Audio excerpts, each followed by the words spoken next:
JP Technology Computer Limited, igisubizo kimwe rukumbi ku bikoresho by'ikoranabuhanga.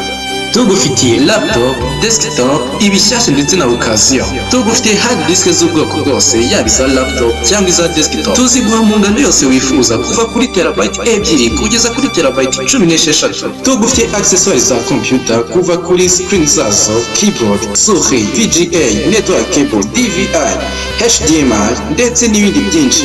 Ibikoresho byacu byose tuguhereza garanti. JP Technology Computer Limited niho honyine usanga abatekinisiye b'inzobere bagukanikira computer yawe igasubira ubushasha.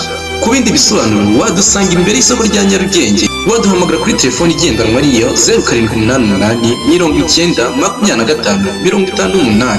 Wanatwandikira kandi ku mbuga nkoranyambaga zacu zose. JP Technology Computer Limited, ibyiza ku bacu.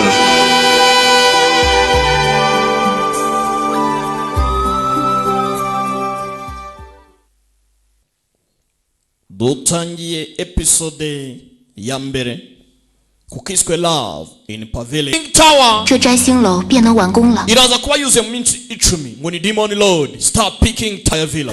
Bari barimo baratera baturuka he kiremera mwihangane. Uwabonye yambaye mask 有姐姐的面让 afite inkota. Demon slaying fanga waizu aturuka muri Yinchi Alliance.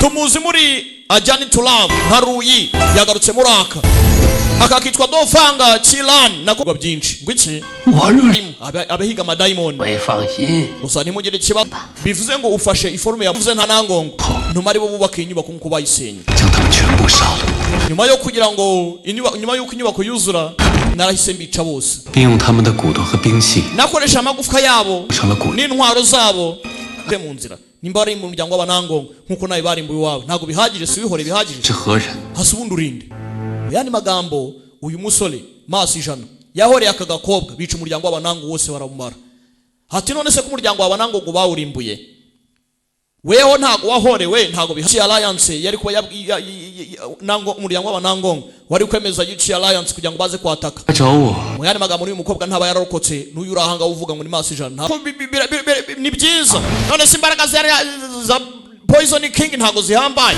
inkota yanjye bizengira arenze yataza ko atari Poison King inkota yanjye ari ikomeye hona